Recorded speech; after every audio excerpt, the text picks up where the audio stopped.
Le programme fédéral Demokratie-Leben au cœur d'une bataille politique entre restructuration nécessaire et démantèlement de la société civile. Bienvenue sur Décryptage Allemagne.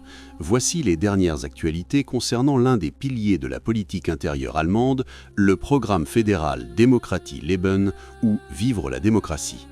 Au sein du Bundestag, une session plénière récente a mis en lumière des divisions profondes sur l'avenir de ce dispositif de financement crucial pour la lutte contre les extrémismes. Ce programme, né suite à la découverte des crimes de la cellule terroriste d'extrême droite, NSU, vise à soutenir la société civile dans son engagement quotidien pour les valeurs démocratiques. Cependant, le gouvernement actuel, représenté par la ministre de la Famille et de l'Éducation, Karin Prien, a entrepris une réorientation majeure qui suscite autant d'espoir chez certains que de vives inquiétudes chez d'autres. Le débat actuel ne porte pas seulement sur des questions budgétaires, mais touche au cœur de la conception allemande de la démocratie défensive et du rôle que l'État doit accorder aux organisations non gouvernementales. La controverse a été lancée par Clara Bünger, représentante du parti Die Linke, qui a dénoncé ce qu'elle appelle un véritable massacre des structures existantes. Selon elle, la fin du financement de projets emblématiques comme la maison Anne Frank ou d'initiatives contre le racisme et la violence d'extrême droite constitue un scandale majeur. Elle soutient que, dans un contexte où les crimes antisémites et racistes atteignent des sommets, affaiblir la société civile revient à retirer les pompiers alors que l'incendie fait rage. Bünger fustige une politique qui, sous couvert de restructuration, placerait les acteurs démocratiques sous un soupçon généralisé. Elle craint que les nouvelles exigences administratives, telles que l'obligation pour un projet local de s'étendre à plusieurs Länder, ne servent à éliminer les petites structures, pourtant très efficaces sur le terrain.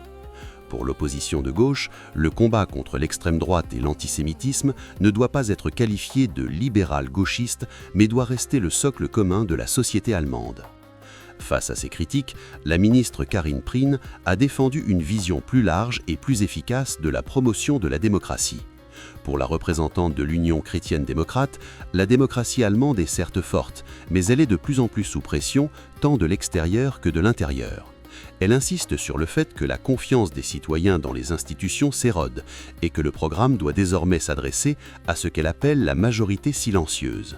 L'idée centrale de sa réforme est de sortir des cercles militants pour atteindre les citoyens dans leur vie quotidienne, que ce soit au travail, dans les clubs de sport, les casernes de pompiers volontaires ou les écoles professionnelles.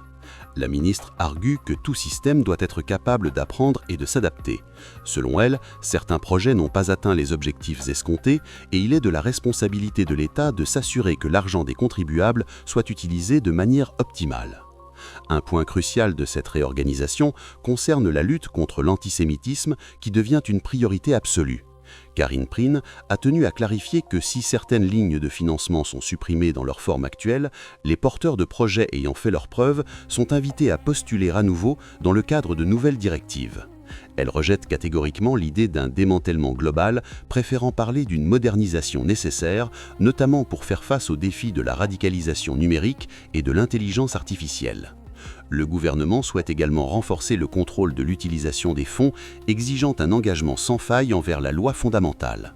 Cette exigence de loyauté constitutionnelle, bien que paraissant évidente, est devenue un point de friction, certains y voyant une forme de méfiance envers les acteurs de terrain. De son côté, l'Alternative pour l'Allemagne, par la voix de Martin Reichart et d'autres députés, adopte une position radicalement différente. Pour l'AfD, le programme Demokratie-Leben est perçu depuis sa création comme un instrument de pouvoir de la gauche, servant à financer ce qu'ils appellent un empire d'ONG échappant au contrôle démocratique. Ils plaident pour une suppression totale du programme fédéral, proposant que le financement soit transféré à des structures locales sous le contrôle direct des élus du peuple. L'AfD critique vivement le manque de transparence sur les bénéficiaires finaux des fonds et suggère que cet argent alimente en réalité des réseaux d'extrême gauche. Ce discours, très agressif envers la société civile organisée, accuse le gouvernement de financer des activistes plutôt que de réels projets de cohésion sociale, marquant une rupture totale avec le consensus des autres partis. Au sein de la coalition gouvernementale, les voix divergent également sur la mise en œuvre de cette réforme. Des représentants du SPD et des Verts, tout en réaffirmant leur soutien au programme, expriment des doutes sur la rapidité des changements. Félix Döring, pour les sociodémocrates, a souligné que l'interruption brutale de projets prévus sur 4 ans, après seulement 2 années, crée une instabilité préjudiciable. Il a rappelé que les réseaux de coopération ne sont pas de simples lieux de discussion, mais des centres de formation et de transfert de compétences essentielles à la qualité du travail de prévention. Pour les Verts, Misbah Khan a averti qu'en créant un vide dans les régions fragiles, notamment en Allemagne de l'Est, on laisse le champ libre aux extrémistes pour s'installer. Elle a critiqué une approche comptable de la démocratie, soulignant que les structures ne se reconstruisent pas du jour au lendemain, une fois détruites. La question de la sécurité numérique et de l'influence des réseaux sociaux a également été au centre des échanges. Des députés de la CDU ont illustré le danger des deepfakes et de la propagande pilotée par l'intelligence artificielle, notamment dans le contexte des tensions internationales. Selon eux, l'éducation aux médias doit devenir un pilier du programme pour permettre aux citoyens de discerner le vrai du faux. Ce volet technologique est présenté comme la preuve que le programme doit évoluer avec son temps. En conclusion, ce débat au Bundestag montre une Allemagne en quête d'un nouvel équilibre entre le soutien nécessaire à l'engagement civil et la volonté de rationaliser l'action publique.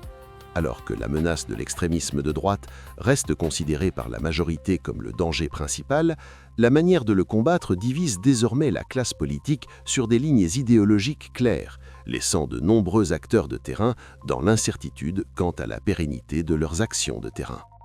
C'était Décryptage Allemagne. À bientôt pour une nouvelle analyse.